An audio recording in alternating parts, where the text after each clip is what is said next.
The Trinity's docking bay hummed with anticipation as Commander Maya Patel stood at attention, her dark eyes fixed on the approaching alien shuttle.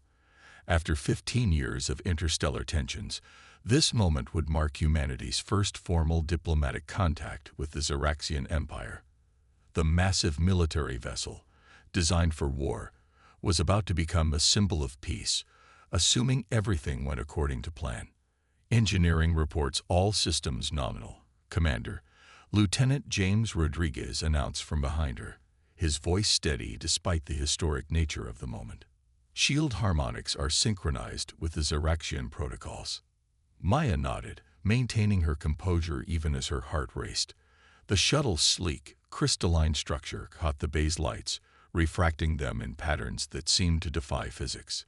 It was beautiful, alien, and terrifying all at once. The vessel touched down with impossible grace, barely disturbing the air around it. A moment later, the shuttle's hull seemed to dissolve, revealing the Xeraxian delegation. At their head stood Kruven, the Empire's chosen diplomat. Nearly 8 feet tall, with iridescent scales and 4 arms, Kruven cut an imposing figure. Yet there was something in those multifaceted eyes that spoke of wisdom and curiosity. "Welcome aboard the Trinity," Maya said, executing the traditional Xeraxian greeting, a complex gesture involving both hands that she'd spent weeks practicing. "I am Commander Maya Patel." Kruven's outer arms moved in a fluid response while their inner arms remained still, a sign of respect. "Your hospitality honors us, Commander," they replied in perfect English, though their voice carried harmonic undertones that made the air vibrate. "The Empire looks forward to." The explosion cut through Kruven's words, rocking the entire bay. Warning klaxons blared as smoke filled the chamber. Through the chaos, Maya caught glimpses of figures in combat suits materializing from what seemed like thin air. "Ambush," Rodriguez shouted, drawing his weapon. "Protect the diplomat." Maya was already moving, her combat training taking over. She tackled Kruven, noting with surprise how like the alien was despite their size. Plasma bolts sizzled through the air where they had been standing moments before. "Security breach on decks 4 through 7. The ship's AI announced. "Multiple unauthorized signatures detected. Warning: quantum signature matches banned Shadowtech cloaking devices." Kruven's security detail had already fallen, their crystalline armor shattered by weapons that shouldn't have existed outside of theoretical research papers. The Xeraxian shuttle exploded in a brilliant flash, cutting off their escape route. "This way." Maya pulled Kruven toward a maintenance corridor as her security teams engaged the attackers. The alien diplomat moved with unexpected agility, adapting quickly to the situation. "Commander," Kruven's voice was tight with concern. "Those weapons, they're using banned cascade technology. If they breach your ship's quantum core—" "They won't," Maya assured them, though her mind raced with implications. Cascade tech had been jointly banned by both human and Xeraxian authorities years ago. Its mere presence suggested something far worse than a simple terrorist attack. They reached a secure command node, and Maya quickly initiated emergency protocols. The Trinity's massive engines roared to life, breaking dock with the Xeraxian diplomatic vessel. Whatever was happening, they needed space to maneuver.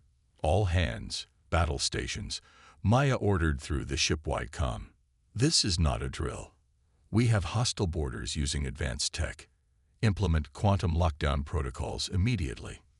Kruven watched the efficiency with which the human crew responded, their earlier formality replaced by a controlled chaos that somehow made perfect sense. "Commander, I must contact my vessel. They need to know. All communications are being jammed," Rodriguez reported, joining them in the command node. His uniform was singed, but he seemed otherwise unharmed. "They're using some kind of quantum interference field. We're cut off."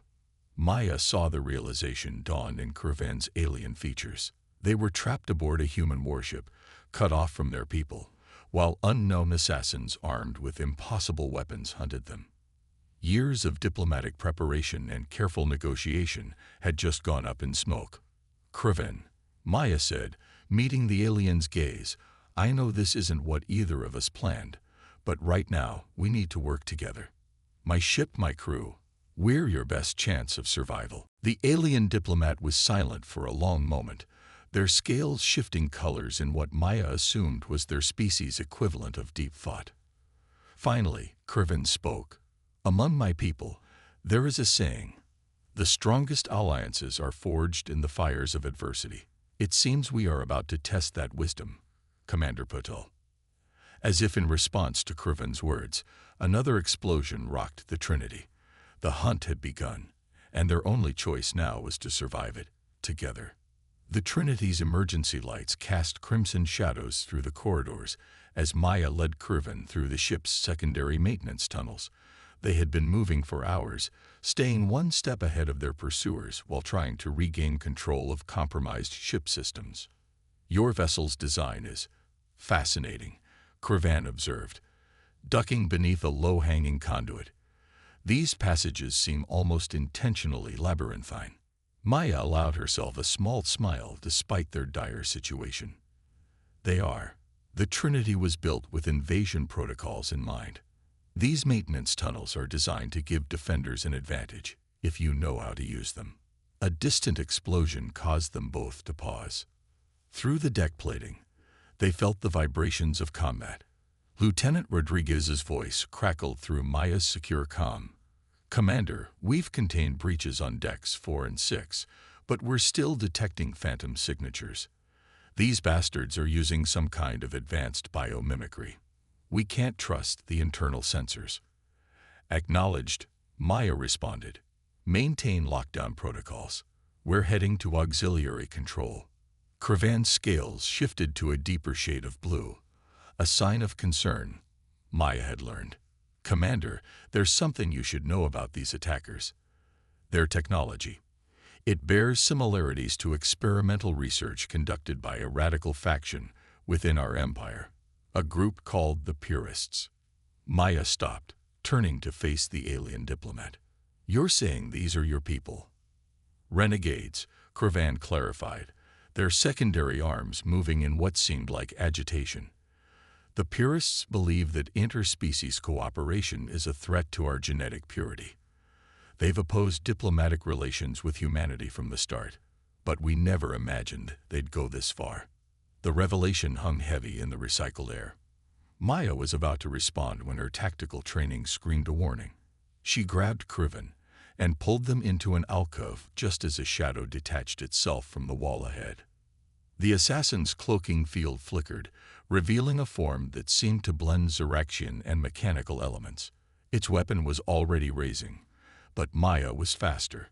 Her plasma pistol fired 3 precise shots, each one finding gaps in the assassin's armor. The figure collapsed, its cloaking device failing completely. Kriven moved forward to examine the fallen attacker, their movements cautious but precise. This confirms my fears. This is purest technology, but it's been modified with human elements. Someone has been sharing restricted research. A conspiracy between human and Zeraxian extremists. Maya's mind raced with the implications. That would explain how they knew exactly when and where to hit us. Before Kriven could respond, the ship's AI cut in with an urgent alert. Warning. Quantum core fluctuations detected. Unauthorized access attempt in engineering. Maya felt her blood run cold. The Trinity's quantum core wasn't just the ship's power source. It was an experimental prototype. In the wrong hands. They're not just here for you, Kriven. This is about stealing our quantum technology. If they succeed in combining it with purest biotech, Kriven's scales paled. The resulting weapons could devastate both our civilizations.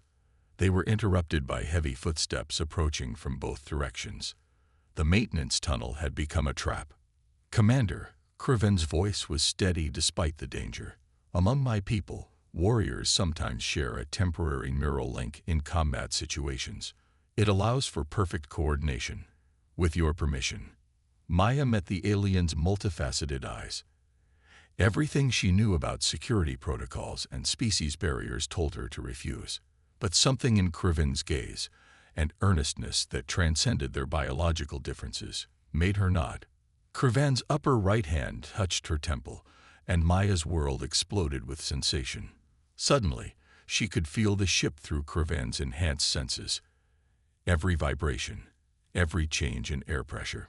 More than that, she could sense Kravan's thoughts, not as words, but as pure concepts and intentions. Together, they moved as one being. When the first assassin burst through the maintenance hatch, Maya was already firing while Kravan used their lower arms to hurl a piece of debris, creating a perfect crossfire. The second attacker fell to a combination of Maya's combat training and Kravan's inhuman reflexes. As the neural link faded, Maya steadied herself against the wall, processing what had just happened. The experience had been unlike anything in her years of military training. That was, she started. Unprecedented, Kravan finished. Never before has a Xeraxian attempted neural synchronization with a human. The fact that it worked. They paused, scales shifting through colors Maya couldn't name. Perhaps the purist's greatest fear is justified. Our species are more compatible than anyone imagined. A new alert from the ship's AI interrupted their moment of revelation. Multiple hull breaches detected. Emergency containment failing on decks 3 through 5. Quantum core stability at 60% and falling. Maya checked her weapons charge. We need to get to engineering. Whatever their plan is, it centers on the quantum core. Agreed, Kravan said, retrieving a weapon from one of the fallen assassins. But Commander, if we survive this, the successful neural link between us could change everything. It proves that true cooperation between our species is possible. Right now, let's focus on living long enough to explore those possibilities. Maya managed a grim smile, ready for another round of cross-species coordination. Kravan's scales rippled with what Maya now recognized as their version of determined enthusiasm. Lead the way, Commander. It seems I'm developing a taste for human-style improvisation. Together, they moved deeper into the ship's bowels, heading toward engineering and whatever awaited them there. The Trinity shuddered around them, as if the ship itself was bracing for the coming confrontation. The Trinity's auxiliary control center hummed with tension as Maya studied the holographic display showing the ship's compromised systems. Beside her, Kravan's scales shifted through shades of deep blue as they analyzed the damage patterns. These attacks are too precise, Kravan observed, their 4 arms moving in complex patterns across the control interfaces. They know exactly where to hit us. Someone's feeding them information. Maya agreed, her voice tight. The realization had been building for hours, but now it was impossible to ignore. The sabotage patterns, the timing of the attacks. We have a traitor aboard.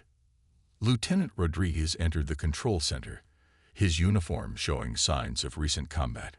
Commander, we've secured Deck 5, but they're adapting to our security protocols faster than we can implement them. It's like they can predict our every move. A sudden power fluctuation sent emergency lights strobing across the chamber. Maya's fingers flew across the controls, trying to stabilize the system, but something was blocking her commands. We're being locked out, she announced, frustration evident in her voice. Someone's overriding the command codes. Kravan moved closer to the display, their enhanced vision picking up details human eyes might miss. These override patterns, they contain elements of both human and Xeraxian encryption. Whoever's doing this has intimate knowledge of both our systems. The implications hung heavy in the recycled air. A joint operation of this magnitude would require years of preparation, high-level access, and cooperation between traders on both sides. A new alert flashed across a screen. The ship's artificial gravity began to fluctuate. Maya grabbed a support rail as the deck seemed to tilt beneath them.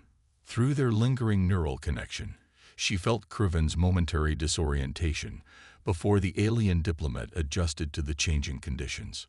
Clever, Kravan commented, their secondary arms anchoring them to a console. They're trying to force us to divert power from weapons to life support. Rodriguez managed to reach a secondary terminal. Commander, I'm detecting unauthorized access to the ship's central database. Someone's downloading classified files. Maya's mind raced through possibilities. The gravity fluctuations, the system lockouts, the data breach. It was all too coordinated. Then it hit her. "It's a distraction," she said, sharing her realization through the neural link with Cruven. "They want us focused on defending against external threats while someone inside completes their real mission." Cruven's scales rippled with understanding. "The quantum core research, your ship's experimental drive system, contains technological innovations that could revolutionize space travel or be weaponized." A sudden explosion rocked the Trinity, different from the previous attacks. This one came from within, deep in the ship's bowels. "Engineering reports a breach in the quantum containment field," Rodriguez announced, his voice tight with concern. "Someone just blew out the safety protocols from the inside." Maya felt Cruven's alarm through their connection. "Commander, if they compromise your quantum core while it's still powered, the entire ship could collapse into a dimensional pocket," Maya finished, taking half the sector with it. The neural link between them pulsed with shared determination.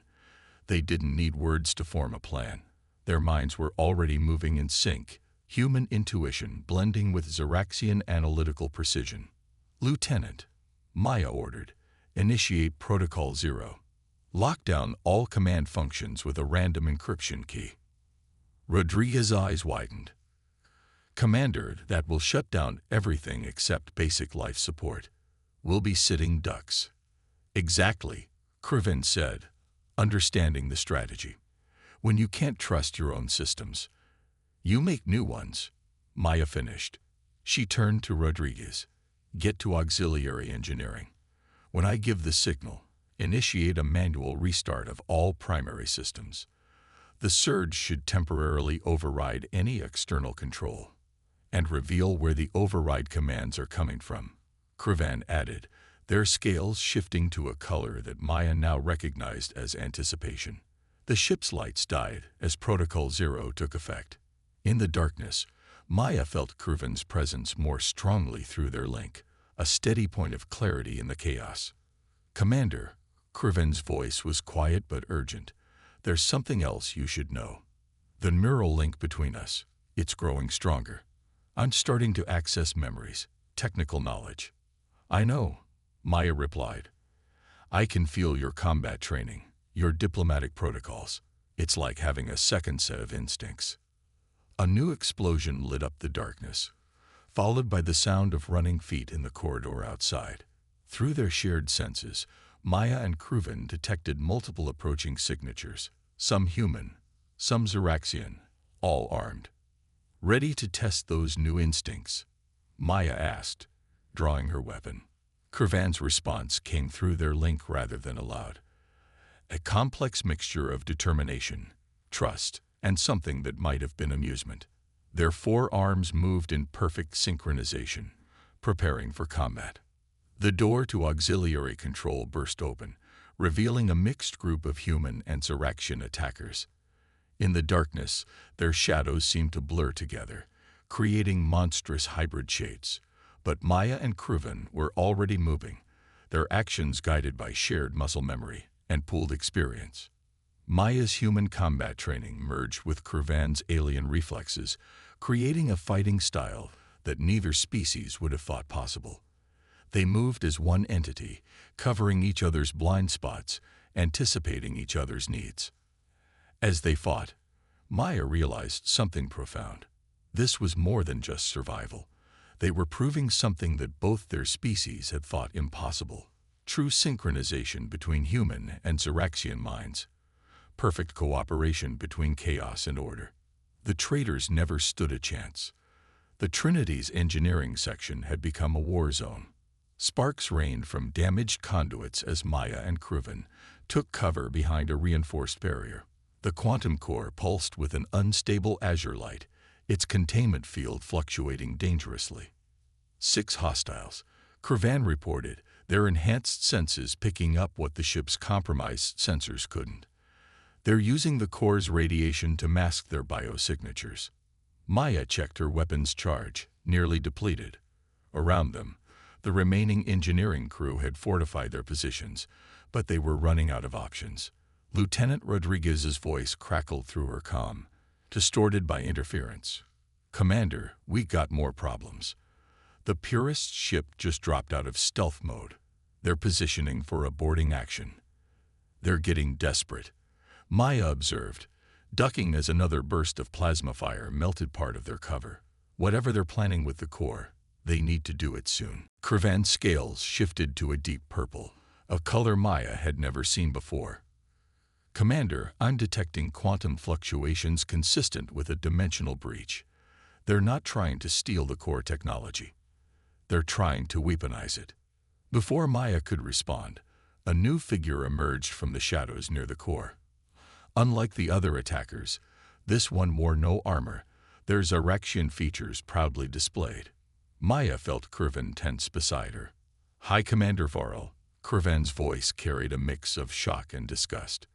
The head of Imperial Security himself. Varl's scales rippled with what Maya recognized as amusement. "Diplomatic caste has always been slow to understand necessity. Our species cannot survive the contamination of human influence. Their chaos, their unpredictability, it's a disease that must be purged. By becoming exactly what you claim to hate," Kravan challenged.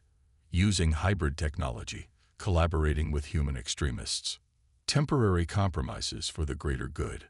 Varl moved closer to the core, producing a device that pulsed with sickly green energy. "This human quantum core, combined with our biotech, will allow us to create a dimensional weapon. We can rewrite the laws of physics themselves within a targeted area. Imagine human worlds reduced to regions where organic life simply cannot exist." Maya's mind raced. The science was theoretical, but the implications were horrifying. No defense could stop a weapon that changed reality itself.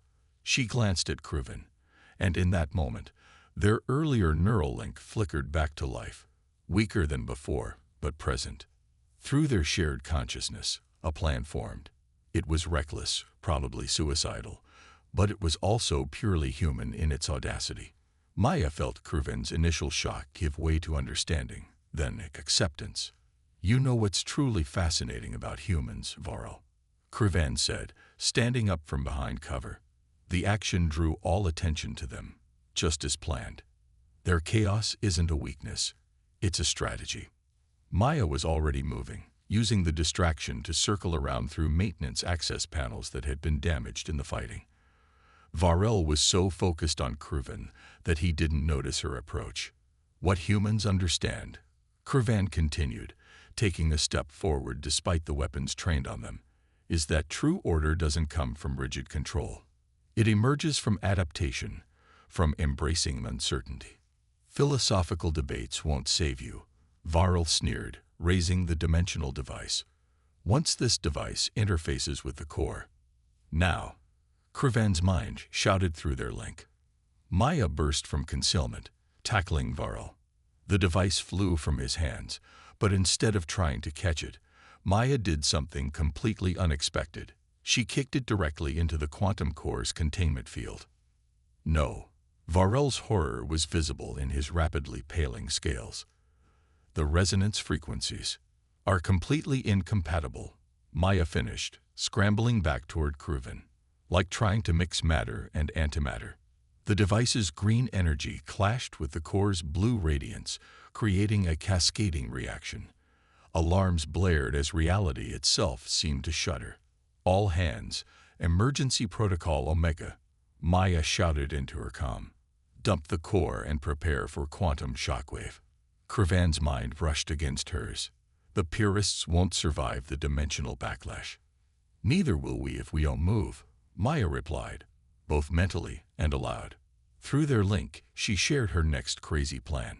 Together, they ran toward the nearest emergency shaft, not away from the impending explosion, but toward a specific point where the ship's structural supports intersected. Behind them, Varel and his followers were caught in the growing dimensional distortion, their hybrid technology turning against them as physics itself rebelled.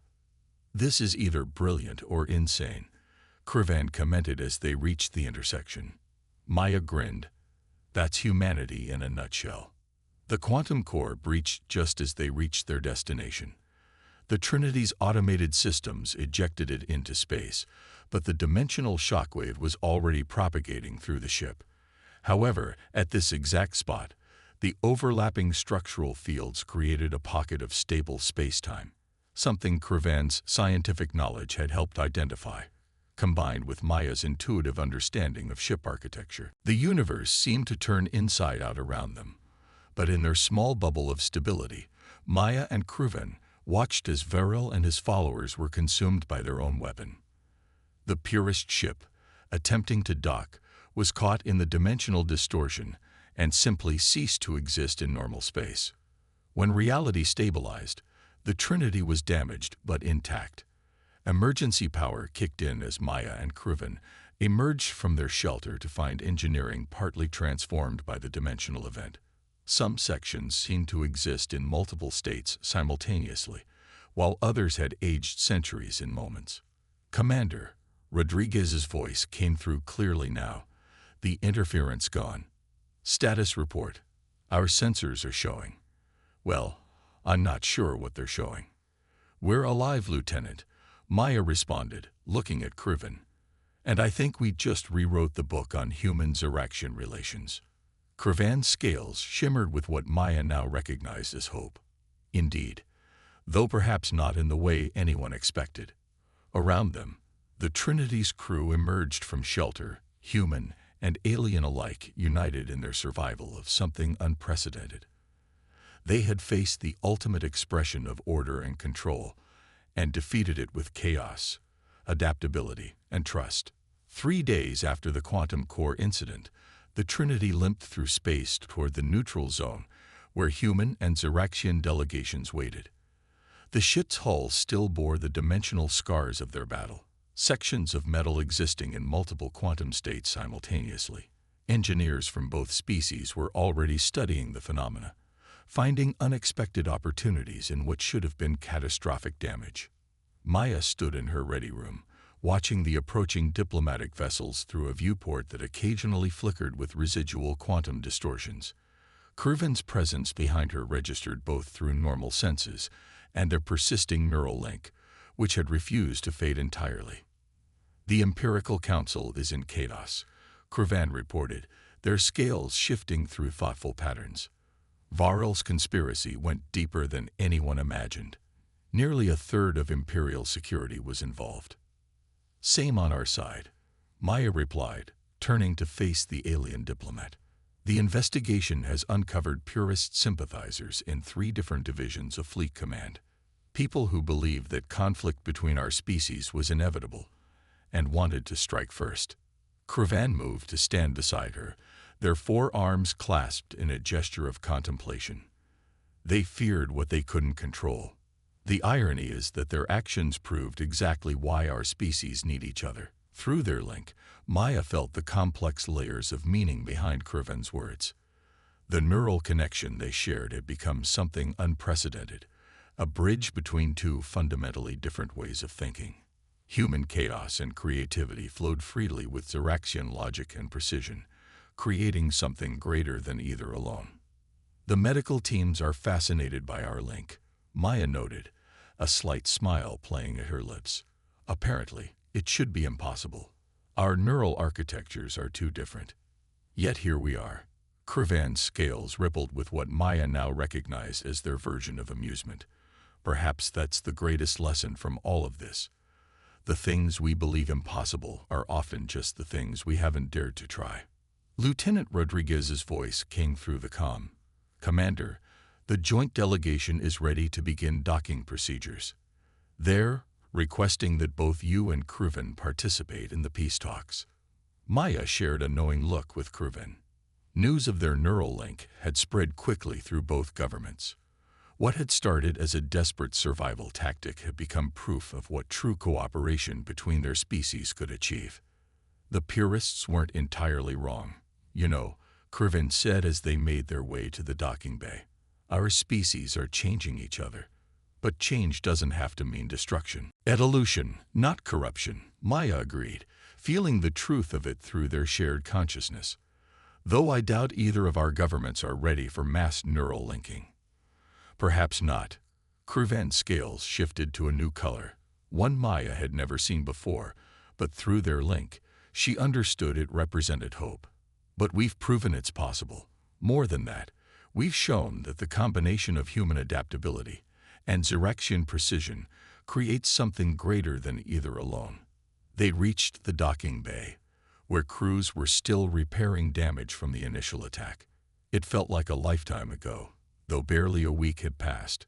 Maya could sense the eyes of both human and Zyrexian personnel on them, the commander and the diplomat who had done the impossible. "You realize they're going to study us extensively," Maya said, only half joking. "We'll probably spend the next year in laboratories." "Worth it," Cruvan replied simply. Through their link, memories flowed. The chaos of battle, the moment of perfect synchronization, the shared revelation that their differences could be strengths. "Though I admit, I've developed some rather un-Zyrexian habits. I actually missed the noise of your mess hall." Maya laughed, the sound echoing in the damaged bay. "And I've started categorizing everything in color patterns. My quarterly reports are going to be interesting." The airlock cycled, revealing the waiting diplomatic team, a mix of human and Zyrexian officials who tried to hide their surprise at the easy companionship between Maya and Cruvan. Through their link, both felt the weight of the moment. They were more than survivors now. They were proof that the future held possibilities no one had imagined. "Ready to change the galaxy?" Maya asked, both aloud and through their connection. Cruvan's response flowed through their link first, a complex tapestry of determination, hope, and something uniquely human that might have been excitement. "Indeed, though perhaps we should start with something smaller. I believe you humans have a custom called movie night." Maya grinned, imagining Cruvan's reaction to human entertainment. Through their link, she felt their genuine curiosity mixed with slight apprehension. "Just wait until you experience popcorn." As they stepped forward to meet the delegation, both knew that the real work was just beginning. The purists' attempt to prevent cooperation between their species had instead created the strongest argument for it. The Trinity's quantum-scarred hull stood as a testament to what happened when fear drove actions, while the unprecedented link between human commander and Zyrexian diplomat showed what could be achieved through trust.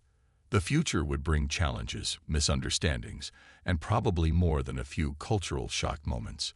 But as Maya and Cruvan moved forward together, their shared consciousness humming with possibilities, one thing was certain: neither of their species would ever be the same.